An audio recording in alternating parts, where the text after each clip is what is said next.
Halo teman-teman semua, kembali lagi dengan saya Anita Yulianti di sesi review buku bulanan. Dan saya salah satu tim Lampung Cerdas. Kesempatan bulan ini saya mereview buku The Leadership Trick and for Gen Z. Nah, ini untuk para Gen Z nih, kalau misalkan mau belajar menjadi seorang leader, wajib punya sih buku ini karena ini membangun hubungan untuk memahami nilai dan menginspirasi etos kerja dan talenta-talenta muda di eranya digital sekarang. Karena kan Gen Z ini tumbuh dari zaman era digital ya teman-teman. Dan selain dari situ, ini buku mengajarkan kita supaya kita bisa memahami antar generasi. Jadi buat teman-teman nih yang mungkin pengen memahami dan pengen jadi leader untuk bisa berkomunikasi yang baik sesama dengan tim, nah teman-teman bisa punya buku ini. Buku ini ada 7 bab teman-teman, plus minus sekitar ada 200 halaman yang ada di buku ini, tapi saya rangkum dari 7 bab itu nggak saya bahas semua ya. Dari sesi ini saya ambil poin yang memang saya dapat dan bisa saya sharingkan kepada teman-teman semua. Nah, dari 7 bab ini di bab pertama itu membahas tentang apa sih itu generasi. Terus yang kedua yaitu memahami tentang mengapa sih kita harus memahami generasi itu penting gitu. Jadi di bab pertama ini kita berkenalan dengan adanya generasi-generasi sebelum Gen Z. Jadi di generasi sebelum Gen Z itu kan ada generasi X, generasi Y, baru masuk ke tahap generasi Z, Gen Z atau Gen Z. Nah setelah Gen Z masuk ke generasi Alpha. Nah kenapa sih kita memahami generasi itu sangat penting gitu? Karena yang pertama teman-teman, kita harus bisa berkomunikasi dengan antar generasi supaya tidak timbul perbedaan. Nah biasanya yang memicu masalah atau nggak baiknya hubungan itu karena adanya perbedaan komunikasi atau persepsi. Jadi di sini dijelaskan di buku ini kenapa kita harus bisa memahami generasi itu penting supaya tidak adanya perpecahan antara komunikasi satu dengan yang lain atau antar generasi. Jadi cara mengatasi solusinya gimana? Nah di buku ini dijelaskan bahwa cara mengatasi solusinya yaitu dengan mencari kesamaan. Nah jadi antar generasi itu kita cari kesamaannya, antar generasi X, antar generasi Y, dan antar generasi Z, Gen Z. Nah, begitupun juga dengan generasi selanjutnya. Itu di poin bab pertama.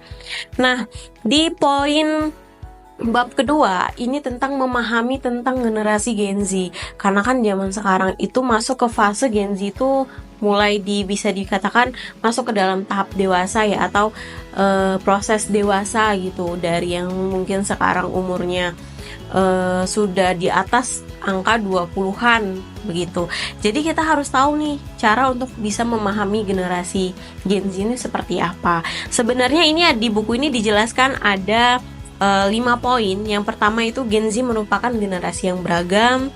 Yang kedua, Gen Z ini mempunyai ekspektasi yang tinggi. Yang ketiga, Gen Z ini adalah aset. Yang keempat, Gen Z itu membuka perluasan dunia kerja dan perbedaan dan persamaan Gen Z dan Gen Y. Nah dari 5 poin ini saya ambil dari sisi satu case-nya, itu dari sisi Gen Z itu adalah aset. Sebenarnya kita sering ya mendengar bahwa Gen Z ini banyak minusnya begitu. Kenapa? Kayak 75% ibarat kata, mungkin teman-teman juga sering lihat bahwa data mengatakan bahwa 75% penghasilan Gen Z itu dihabiskan oleh makan. Nah itu negatifnya ya. Tapi di posisi hal lain atau sudut pandang hal lain, padahal di sini ada sisi-sisi positifnya loh. Ketika Gen Z ini atau kan Gen Z ini memasuki tahap dewasa atau mencari pekerjaan ya, atau mungkin yang masih kuliah atau fase untuk mencari pekerjaan. Tapi bisa dikatakan bahwa orang baru atau orang-orang yang sedang mencari pekerjaan ini sebenarnya jiwa tingkat belajarnya itu tinggi dibandingkan dengan orang-orang yang memang sudah lama bekerja atau sudah lama melewati beberapa fase untuk mengerjakan sesuatu atau mendapatkan sesuatu gitulah. Jadi jiwa semangatnya itu tinggi karena memang Gen Z ini belum pernah mendapatkan fase seperti itu. Terus yang kedua, kenapa sih Gen Z ini memiliki ekspektasi yang tinggi gitu kan?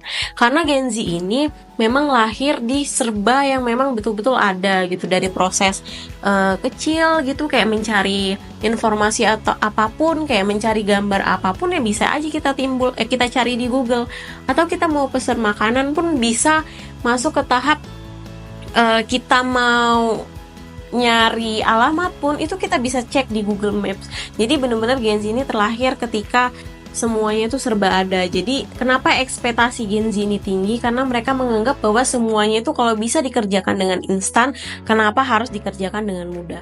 Oleh karena itu kebanyakan Gen Z itu mempunyai kelemahan dari sisi mental, tapi mempunyai ekspektasi yang tinggi dari berimajinasi, karena Gen Z ini sudah terbiasa oleh hal-hal yang memang instan begitu. Ini salah satu contohnya di bab 4 itu FOMO.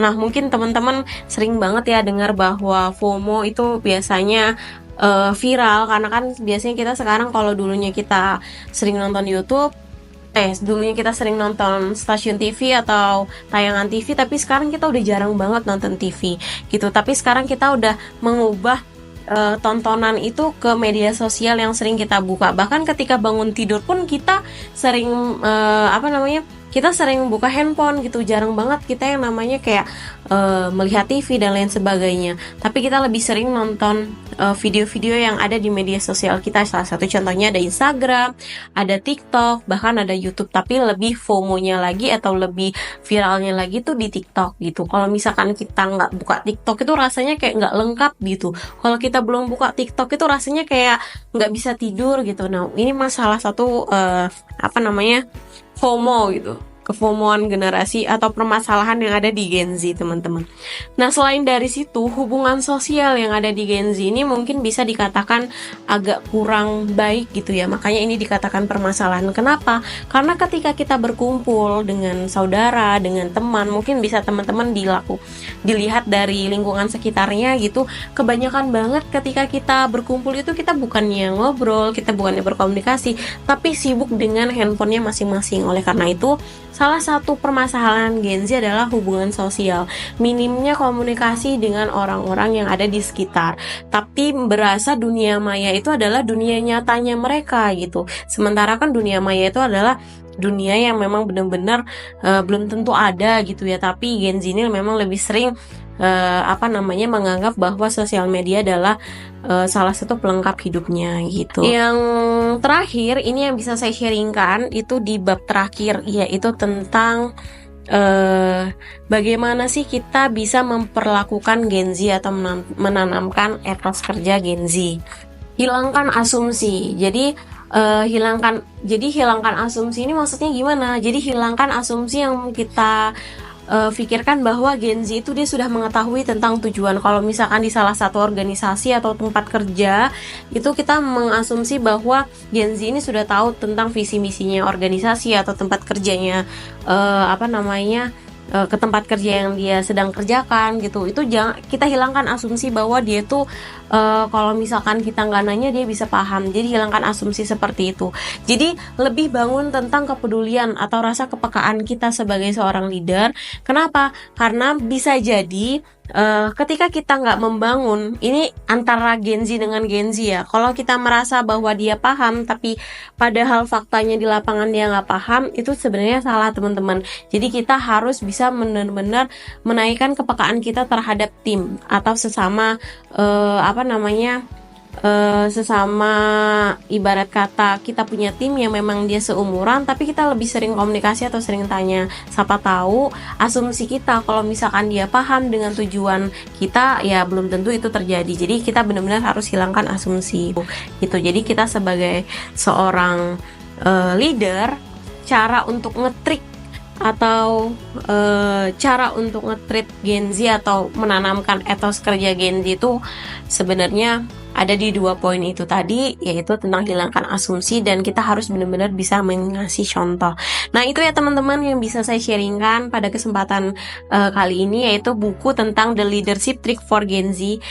Khususnya saya mau belajar karena kebanyakan tim-tim dari Lampung Cerdas ataupun tim-tim yang ada di sekitar teman-teman itu adalah kelahiran dari tahun 2000-an. Jadi siapa tahu teman-teman bisa memakai ini untuk sebagai berkomunikasi yang baik antar generasi ataupun sesama generasi atau perbedaan generasi. Karena di buku ini kita bukan tentang menilai sesama generasi atau perbedaan generasi, tapi cara kita membangun hubungan yang baik dengan mencari persamaan di perbedaan generasi.